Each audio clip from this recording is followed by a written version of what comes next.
Hello friends, ఎలా ఉన్నారు అందరూ?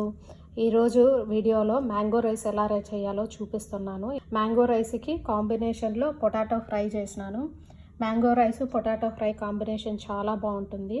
అప్పుడు మ్యాంగో రైస్ ఎలా చేయాలో చూపించేస్తాను. మ్యాంగో రైస్ చేయడానికి నేను ఈ 2 మ్యాంగోస్ తీసుకున్నాను. ఫస్ట్ ఈ మ్యాంగోస్ని బాగా వాష్ చేసుకునేసి తురుము పెట్టుకోవాలి. ముందు మ్యాంగోస్ అంటే సీజనల్గానే దొరికేవి. ఇప్పుడు మొన్న ఫార్మర్స్ మార్కెట్కి వెళ్తే అక్కడ ఉంటే తీసుకొచ్చాను అనమాట. మ్యాంగో రైస్కి రైస్ పెట్టాను. రైస్ ఇప్పుడే అయిపోయింది. రైస్ వేడిగా ఉన్నప్పుడే మనం ముందుగా తురుము పెట్టుకున్నాం మ్యాంగో వచ్చి దీంట్లో వేసేసేయాలి అన్నమాట. సో మ్యాంగో పులుపు ఉందా లేదా చూసుకోండి. మ్యాంగో ఒకవేళ పులుపు తక్కువ ఉన్నిందంటే దానికి కొంచెం లెమన్ వేసుకోవచ్చు. సో ఇప్పుడు మ్యాంగో అంతా తురిమి పెట్టుకునిందంతా ఇట్లా వేసేసుకొని లిడ్ పెట్టుకోవాలి.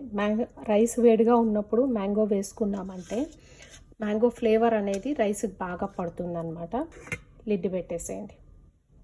తర్వాత రెడీ చేసుకునేదానికి ఫస్ట్ ఆ జింజర్, గార్లిక్, చిల్లీస్ అనమాట. ఈ 3 మెత్తగా పేస్ట్ చేసుకోవాలి.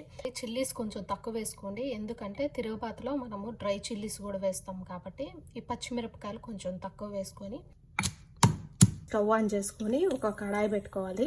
కడాయిలో ఆయిల్ వేసుకోవాలి. ఆయిల్ హీట్ ఎక్కిన తర్వాత ఆయిల్ కొంచెం ఎక్కువగా పడుతుంది దీనికి. ఇప్పుడు ఆయిల్ వేడయ్యింది. ఆయిల్ వేడయ్యాక ఫస్ట్ కొద్దిగా ఆవాలు అయితే స్టవ్ మీడియం ఫ్లేమ్లో పెట్టుకోండి. ఆవాలు వేయిన తర్వాత కరివేపాకు, ఇది నేను ముందుగా కట్ చేసి పెట్టుకున్న కరివేపాకు, తర్వాత కొంచెం ఎండుమిర్చి వేస్తున్నాను. ఇప్పుడు ఎండుమిర్చి కొంచెం వేగింది. సో ఇప్పుడు కొంచెము పసుపు వేస్తాను, కొద్దిగా పసుపు, ఇంగువ కొంచెం. ఇప్పుడు దీంట్లో కొంచెం పచ్చిశనగపప్పు వేస్తున్నాను. పచ్చిశనగపప్పు వేసుకుంటే బాగుంటుంది. మధ్య మధ్యలో తగులుతా తినేటప్పుడు క్రంచీగా చాలా బాగుంటుంది. ఒక స్పూను నువ్వులు వేస్తున్నాను. మనం ముందుగా దంచి పెట్టుకున్నాము కదా పచ్చిమిర్చి, గార్లిక్, జింజర్ గార్లిక్ అవన్నీ ఆ పేస్ట్ వేసేస్తాం. బాగా వేయించుకోవాలి. పచ్చిమిరపకాయ అన్నీ కూడా బాగా వేగిపోయినాయి. ఇప్పుడు దాంట్లో ముందుగా కట్ చేసి పెట్టుకుని కొత్తిమీర వేసేస్తున్నాం. ఇప్పుడు తిరుగుబాత రెడీ అయిపోయింది. స్టవ్ ఆఫ్ చేసేసి ఇది బాగా చల్లారాలి. అంటే రైస్ కూడా వేరే పక్కన బౌల్లోకి తీసుకొని దాన్ని కూడా బాగా చల్లార్పించుకోవాలి. రైస్ ఇది 2 బాగా చల్లారిన తర్వాత మిక్స్ చేసుకుందాం. ఇప్పుడు రైస్ బాగా చల్లారిపోయింది.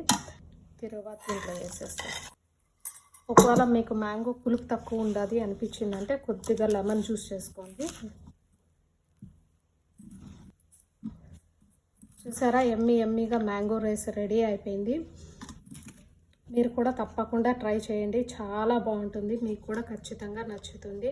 హోప్ మీకు వీడియో నచ్చింది అనుకుంటాను. వీడియో కనుక నచ్చినట్లయితే లైక్ చేయండి, షేర్ చేయండి, సబ్స్క్రైబ్ చేసుకోవడం మాత్రం మర్చిపోవద్దు.